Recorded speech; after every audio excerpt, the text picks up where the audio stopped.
Bismillahirrohmanirrohim. Assalamualaikum warahmatullahi wabarakatuh. Halo, subscribe di YouTube saya. Kembali lagi di channel saya. Kali ini saya akan membahas tentang cara kerja rem kereta api. Cara kerja rem kereta api. Sebelum membahas itu lebih jauh, saya akan membahas terlebih dahulu tentang definisi, sejarah, jenis rem, peralatan, dan inti cara kerja rem kereta api, serta keamanan dan keselamatan. Definisi: abar atau rem kereta api adalah jenis rem yang dipasang pada bakal pelanting kereta api untuk melambatkan, menghentikan, mengontrol percepatan, dan perlambatan saat menyusuri gunung, atau menjaga agar sarana tidak jalan sendiri saat diparkir. Meski prinsipnya sama dengan rem pada kendaraan beroda karet, pengoperasiannya sangat kompleks karena memerlukan koordinasi antar sarana dan efektif pada sarana tanpa penggerak. Abar jepit banyak digunakan secara historis dalam kereta api. Lalu kita masuk ke sejarah. Sejarahnya adalah pada awal operasi perkereta apian, teknologi abar masih sangat primitif. Kereta api pertama yang memiliki abar pada tenda lokomotif dan seluruh kereta atau gerbong dalam satu rangkaian kereta apinya, dan juru abar terus berpindah-pindah tempat untuk mengoperasikan abar di tiap sarana. Sejumlah perusahaan kereta api juga melengkapi lokomotifnya dengan suling abar yang memberikan isyarat kepada juru abar untuk mengikat abarnya. Abar dalam perkembangan ini dioperasikan dengan keran abar yang dihubungkan langsung dengan blok rem pada tapak roda, dan biasanya dipakai bila kereta hendak parkir. Pada awalnya, juru abar berada tetap di bordes kereta, tetapi asisten yang berjalan di dalam kereta penumpang serta memiliki akses menuju blok rem pada kereta itu turut membantu. Abar kereta pada masa ini sangat terbatas kemampuannya dan sangat kurang diandalkan karena pengikatan abar membutuhkan respon yang bagus antar awak sarana perkereta apian. Pengembangan lainnya adalah sistem abar uap pada lokomotif uap. Pada abar uap, tekanan uap dari ketel dapat digunakan untuk mengikat blok rem pada roda lokomotif. Saat kecepatan kereta api meningkat, kebutuhan untuk menyediakan sistem pengereman yang efektif sangat dibutuhkan oleh masinis. Disebut juga dengan abar kontinu, karena pengereman dilakukan secara efektif menyesuaikan dengan panjang KA. Di Britania Raya, kecelakaan KA Abbot Ripton pada Januari 1876 diperparah oleh jarak penghentian kereta api ekspres yang kala itu tidak dilengkapi dengan abar kontinu, yang dalam keadaan yang kurang pakem dapat menyebabkan pelanggaran sinyal. Hal ini menjadi jelas saat dilakukan pengujian abar kereta api di Newark pada tahun sebelumnya untuk membantu Royal Commission menyelidiki kecelakaan kereta api. Menurut seorang pegawai KA, terlihat bahwa dalam keadaan normal perlu jarak 800 hingga 1200 yard untuk menarik KA pada kecepatan 45,5 hingga 48,5 mil per jam. Dan ini berada di bawah puncak kecepatan dari kereta ekspres tercepat. Pegawai KA tersebut sama sekali kurang mempersiapkan pengereman, sehingga agar dapat berhenti, KA memerlukan daya rem yang lebih besar. Jenis-jenis pengereman pada rem kereta api pertama adalah vakum. Pada awal abad ke-20, banyak perusahaan KA Britania Raya mempergunakan abar tipe vakum daripada abar tipe udara tekan yang telah banyak digunakan di belahan dunia. Keuntungannya, vakum dapat dibuat dari ejektor uap tanpa memerlukan bagian yang bergerak dan dapat diberdayakan menggunakan uap lokomotif. Sedangkan abar udara tekan memerlukan kompresor.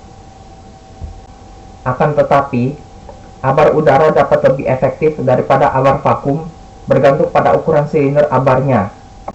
Kompresor angin untuk abar udara tekan biasanya mampu menghasilkan tekanan udara sebesar 90 psi dalam kurung 620 kPa atau 6,2 bar daripada 15 psi atau dalam kurung 100 kPa sekitar 1 bar pada abar vakum. Dengan sistem vakum ini, tekanan maksimum pembandingannya adalah tekanan atmosfer 14,7 psi or 101 kilopascal or 1,01 bar di permukaan laut akan berkurang seiring bertambahnya ketinggian, sehingga sistem abar udara tekan dapat menggunakan silinder abar berukuran kecil daripada sistem vakum untuk menghasilkan gaya pengereman yang sama. Keuntungan abar udara tekan adalah keandalannya pada altitudo yang tinggi seperti di Peru dan Swiss. Meski saat ini abar vakum banyak digunakan pada jalur cabang, keefektifan abar udara tekan dan akhirnya digunakan lokomotif uap telah membuktikan bahwa abar udara tekan lebih disukai. Meski abar vakum masih digunakan di India, Argentina, dan Afrika Selatan, akan tetapi peralatan itu mulai ditinggalkan. Berikutnya adalah elektropneumatik. Abar yang memiliki performa yang tinggi ini memiliki pipa tangki utama yang digunakan untuk memasok udara pada seluruh tangki abar pada kereta.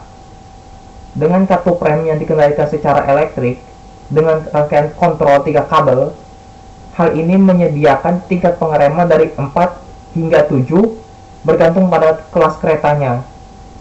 Hal ini juga memungkinkan pengikatan rem secara cepat, karena sinyal-sinyal listrik ini dapat dialirkan secara cepat ke seluruh sarana kereta api, dan perubahan tekanan anginnya mampu mengaktifkan abar.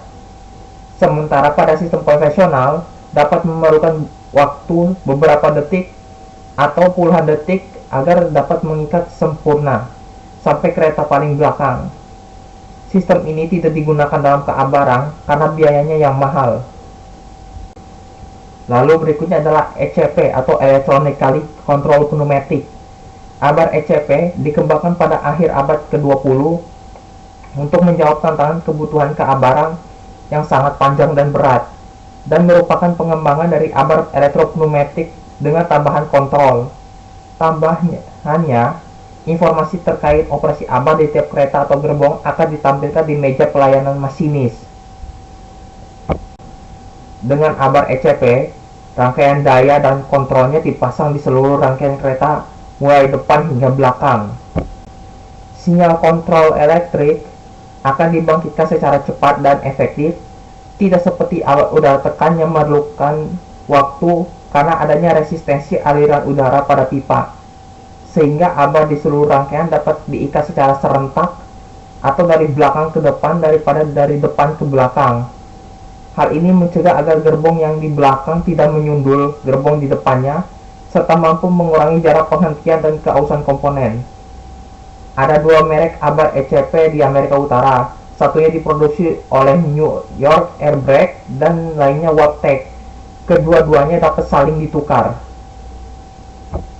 Berikutnya adalah peralatan. Pada kereta api, peralatan yang digunakan dalam pengereman kereta api adalah 1 kompresor, 2 dryer, 3 filter, 4 brake valve, 5 reservoir tank, 6 brake shoe, 7 piston, 8 coupling, 9 release valve, 10 brake lever. Pertama adalah kompresor. Kompresor adalah alat yang berfungsi untuk menghisap dan menekan udara, sehingga udara yang akan digunakan sebagai pengereman memiliki tekanan yang cukup untuk menekan silinder pengereman. Kompresor diletakkan di lokomotif, karena di lokomotif terdapat filter, dryer, dan brake valve, serta kopling sebagai koneksi angin dari loko ke rangkaian. Yang kedua adalah dryer. Dryer berfungsi sebagai filter agar udara yang masuk tidak lembab. Jika lembab, maka akan mempengaruhi usia dari silinder tersebut. Dryer diletakkan pada lokomotif karena lokomotif akan melakukan pengereman pada rangkaian. Berikutnya adalah filter. Filter berfungsi sebagai penyaring dari kotoran, debu, bahkan serangga-serangga kecil yang tidak sengaja terhisap oleh kompresor. Deposit-deposit tersebut berpengaruh terhadap silinder dan kompresor, bahkan membuat usia silinder dan kompresor tidak bertahan lama. Lalu ada brake valve. Brake valve ini berfungsi sebagai pengatur tekanan udara yang akan disalurkan ke rangkaian atau unit lokomotif itu sendiri. Alat ini mengatur bukaan angin pada pengereman. Brake valve ini paling gampang namanya adalah keran angin. Keran ini diaktifkan ketika masinis mulai menarik tuas pengereman. Jika ditarik, maka dia akan mengalirkan udara ke rangkaian atau lokomotif. Jika dilepaskan, maka dia akan membuang udara ke atmosfer. Lalu ada air reservoir tank. Alat ini berfungsi untuk menyimpan udara hasil kompresi dari kompresor sebelum dialirkan ke rangkaian atau unit lokomotif itu sendiri. Reservoir tank dibuat dari bahan yang tahan jika diisi oleh udara berkompresi tinggi, tahan karat, dan tahan terhadap guncangan. Lalu ada brake shoes. Alat ini berfungsi sebagai pelambat dan penghenti kecepatan kereta. Alat ini bekerja dengan memanfaatkan gaya gesek yang tinggi. Semakin besar gaya geseknya, semakin besar resistansi yang dibuat, sehingga akan memperlambat bahkan menghentikan laju kendaraan. Alat ini dibuat dengan bahan yang tahan terhadap suhu yang tinggi, karena gesekan menghasilkan panas sebagai produk sampingan akibat adanya resistansi logam yang diam dengan logam yang bergerak. Berikutnya adalah piston.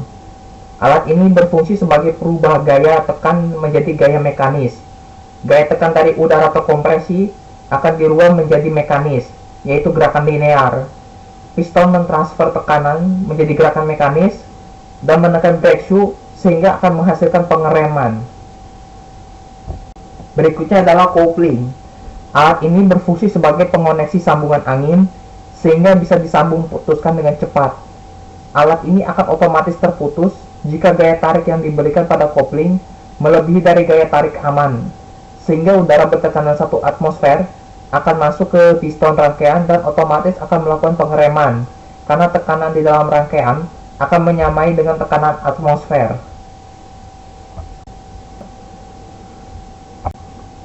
Berikutnya adalah release valve. Alat ini berfungsi sebagai pengaman jika tekanan di reservoir tank melebihi dari tekanan batas yang diizinkan. Dikarenakan kompresor akan terus-menerus memasok udara, kecuali mesin dimatikan, kompresor tidak mendapatkan tenaga untuk memasok udara terus-menerus. Jika mesin hidup, kompresor akan memasok udara sekalipun dalam kondisi idle. Jika berlebihan, reservoir dikhawatirkan akan meledak karena tidak sanggup menahan tekanan lebih dari batas aman reservoir. Release valve hadir sebagai kartu pengaman dengan cara membuang udara yang memiliki tekanan berlebih ke atmosfer, sehingga akan terdengar seperti mendesis keras. Berikutnya adalah brake lever. Alat ini berfungsi sebagai tuas pengungkit dan sebagai titik untuk memberikan gaya sedikit namun kuat dalam pengereman. Jika titik tumpu jauh dari beban dan lebih dekat dengan titik kuasa, maka kekuatan pengereman akan kuat. Cara kerjanya diawali dari kompresor yang menghisap dan menekan udara, sehingga udara tersebut memiliki massa molekul udara yang lebih padat. Sebelum masuk ke kompresor, udara yang menjadi bahan untuk pengereman harus difilter terlebih dahulu oleh filter. Tujuan difilter adalah untuk mencegah deposit yang mudah terlihat bahkan tidak terlihat secara kasat mata masuk ke dalam kompresor yang berakibat pada usia pakai kompresor dan peralatan pengereman yang lainnya. Udara hasil filtrasi dan kompresi selanjutnya akan masuk ke dalam dryer. Fungsinya adalah untuk membuat udara menjadi benar-benar kering. Jika lembab, maka akan mempengaruhi usia dari peralatan pengereman. Setelah selesai difilter oleh dryer, udara selanjutnya akan disimpan di dalam tangki udara atau air reservoir tank. Reservoir akan menampung udara sampai siap untuk disalurkan ke rangkaian. Jika reservoir sudah tidak mampu menampung terlalu banyak udara, maka release valve akan mengeluarkan udara yang berlebihan sampai pada tingkatan yang bisa ditampung oleh reservoir. Hal ini menghasilkan bunyi desis layaknya kentut. Rangkaian dan lokomotif disambungkan dan memulai menyambungkan selang pengereman dengan bantuan alat bernama coupling. Coupling ini berfungsi agar menyambungkan dan memutuskan selang pengereman dengan mudah tanpa perlu banyak usaha. Metode penyambungannya ada yang menggunakan ulir atau drat, disambung layaknya truk trailer, bahkan sambungan layaknya sambungan tukang tambal ban. Di Indonesia dan dunia, metode penyambungan selang pengereman menggunakan layaknya truk trailer. Masinis memulai pengereman dengan menarik tuas pengereman yang sebenarnya lagi membuka keran angin menuju silinder pengereman. Silinder pengereman terisi oleh angin dari tangki penampungan atau reservoir tank dan merubah gaya dari kompresi angin menjadi gerakan translasi. Gerakan translasi dari silinder rem angin akan diteruskan menuju brake lever. Brake lever akan mendorong brake shoe dan memulai pengereman dengan tingkatan pengereman yang masinis telah sesuaikan. Terlihat pada animasi berikut ini, masinis memulai pengereman dengan cara membuka keran angin, lalu udara selanjutnya akan masuk ke dalam piston, dan piston mendorong brake shoe dan brake lever, dan brake shoe menempel ke roda, selanjutnya akan langsung menghasilkan pengereman. Lalu ada keamanan dan keselamatan.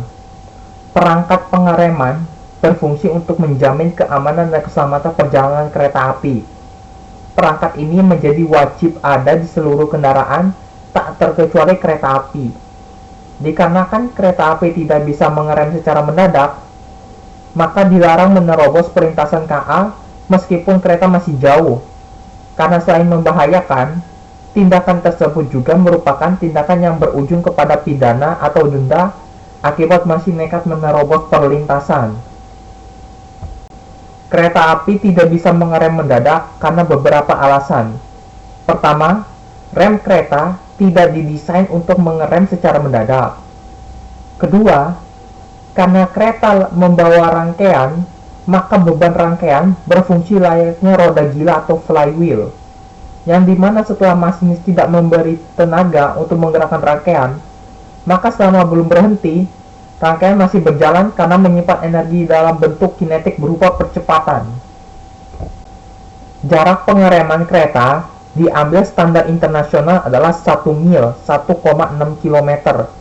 Dihitung semenjak masinis melihat sinyal muka pertanda bahwa kereta bersiap-siap untuk berhenti di stasiun dan memulai pengereman untuk pertama kalinya.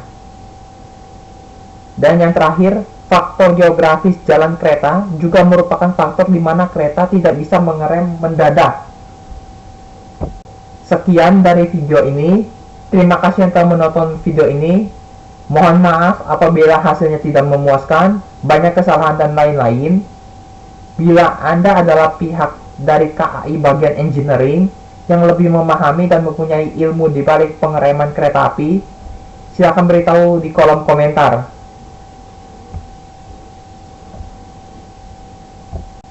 Untuk sumber referensi, Anda bisa baca ini atau saya taruh di deskripsi. Terima kasih yang telah menonton. Mohon maaf apabila ada kekurangan. Wassalamualaikum warahmatullahi wabarakatuh.